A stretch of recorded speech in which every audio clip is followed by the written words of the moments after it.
It is not the movement of the clock that produces the newness of life. It is the movement in your mind.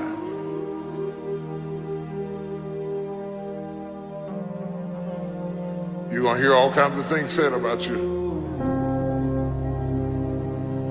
Throw it behind you. The enemies that you see today, you will see them no more.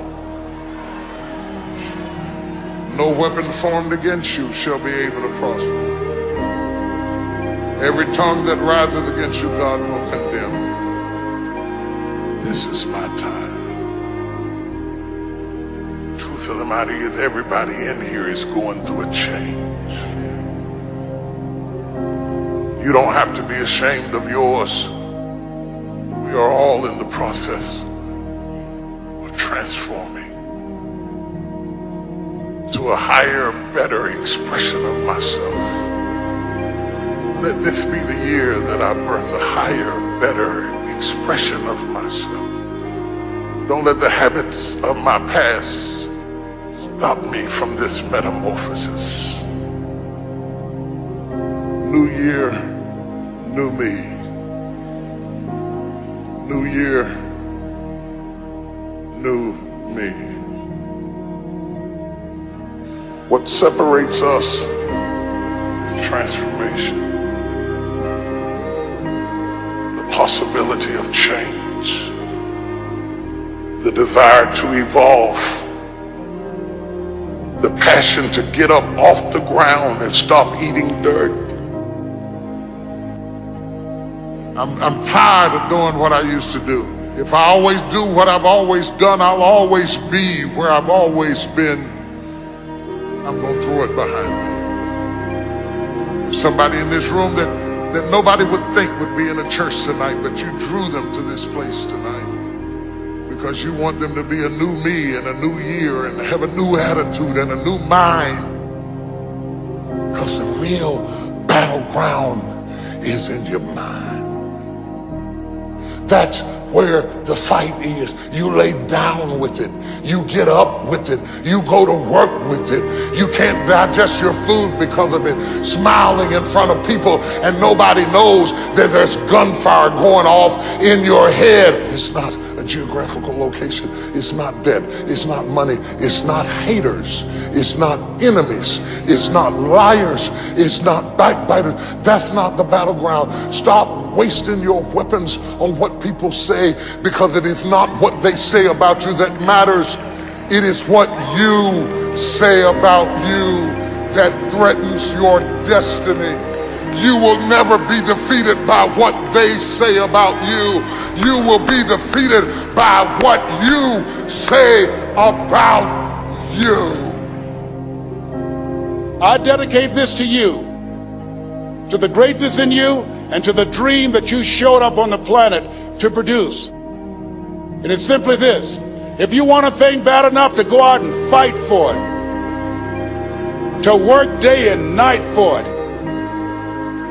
to give up your time, your peace, and your sleep for it, if all that you dream and scheme is about it, and life seems useless and worthless without it, and if you gladly sweat for it and fret for it and plan for it, and lose all your terror of the opposition for it, and if you simply go after that thing that you want with all of your capacity, strength and sagacity, faith, hope, and confidence, and stern pertinacity, if neither cold poverty, famish, or gulf, sickness or pain of body and brain can keep you away from the thing that you want, if dogged and grim you besiege and beset it, with the help of God you'll get it. You have greatness in you. What I'm trying to tell you, beloved, is that you can have a new year, but it don't mean jack diddly if you don't have a new mind. I'm telling you that you can buy a new car, but if you put the old man in a new car, you're still going to have the old experience. I'm telling you that a new house doesn't make a new marriage. I'm talking about a new outfit doesn't make you a new person. And if you think you are magically going to be a new person, I hate to be the bearer of bad news, because new life comes from a new mind and a new way of looking at your life. I cannot step into the future and still think in my past. I cannot let the rumors and the stain of what they said about me destroy my opportunity. Slap somebody and tell them I gotta kill it tonight. I gotta destroy it tonight. I gotta get rid of it tonight. I gotta throw it behind me tonight. I can't drag that same old mess into another year.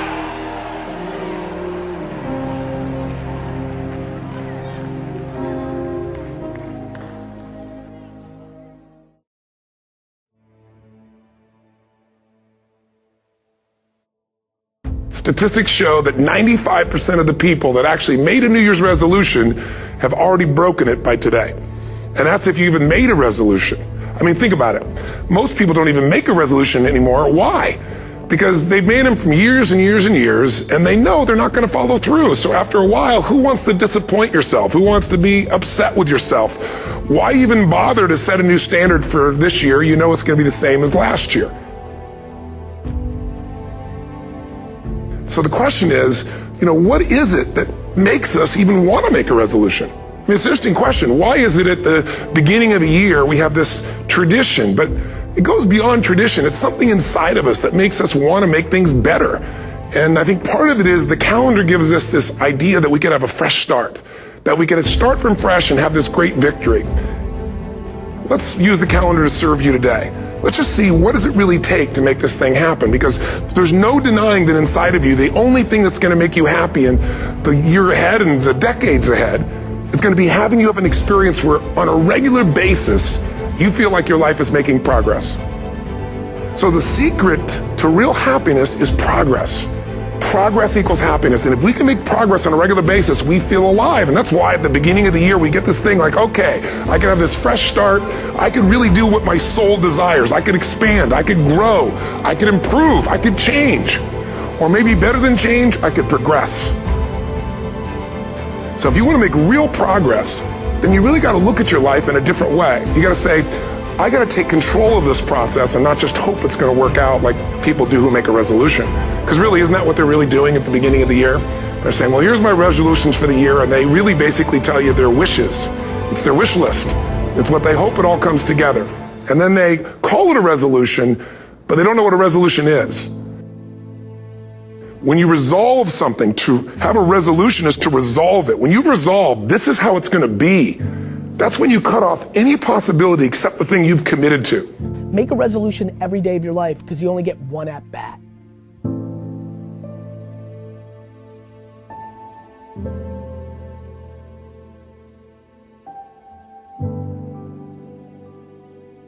Most people, they're stating what they hope will come together, and if it doesn't happen, then they're disappointed, but they're not too disappointed because they're not too vested. What does it take to successfully create a lasting change in your life? To not only have a New Year's resolution you follow through on, but really have a lasting change? Well, the first step for lasting change is very much like making a New Year's resolution. Fundamentally, it's the same. The first step is you got to have a vision for what it is you really, truly want. I mean, what are most people's New Year's resolutions? I'm going to stop eating sugar. I'm going to stop smoking. I'm going to lose 10 pounds. The problem with that is it's not very inspiring for most people. It's not telling you what you're going to get. It's only what you're not going to do. And it's kind of hard to have you move forward with that. A vision is about what you're here to create. A vision that really works is one that excites you. If you say, well, my resolution, my goal, my outcome for this month, this week, this year is to lose X number of pounds, that's okay, but it's not very compelling. It has to be a compelling vision. It's got to have something that has the power to pull you, not something you have to push yourself to do. Those are two different kinds of motivation. Push requires willpower, and willpower never lasts. What will last is pull. Having something so exciting, so attractive, something you desire so much that you have a hard time going to sleep at night and you get so up early in the morning to rock it and take it to the next level. That's what you're looking to create. And that isn't easy to get. And the bottom line of our follow-through comes down to our emotional intensity.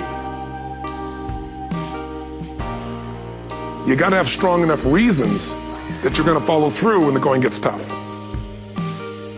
They don't have strong enough reasons to push themselves through what's going to be necessary to get that dream, to get that goal, when the inevitable challenges come up, when you're starving, hungry, and you're trying to go on a diet, right? When you got no time and you're stressed out and you haven't worked out still, and that's what you're supposed to do. When the economy gets tight and what you thought you were going to do doesn't work, and so you give up on the goal instead of finding another way to get there. You don't let the fear take you over if you've got strong enough reasons. Reasons come first, answers come second. If you get a compelling vision and you got strong enough reasons that will push you through the tough times, you're going to do things other people don't do. Instead of collapsing, even if you get off target, you won't go, oh, I blew it. You'll get right back on target, make the change, make things happen. We do our best when our destinations are beyond the measurement, when our reach continually exceeds our grasp, and when we have immortal finish lines. And when we do this, the race is never over. The journey has no port. The adventure never ends because we are always on the way. So do this, and let somebody else come up and tap you on the shoulder and say, hey, you scored. Let them run up and tap you on the shoulder and say, man, you won. Let them come tell you, you can go home now. Let them say, I love you too. Let them say, thank you. Take the lid off the man-made roofs that we put above ourselves and always play like an underdog.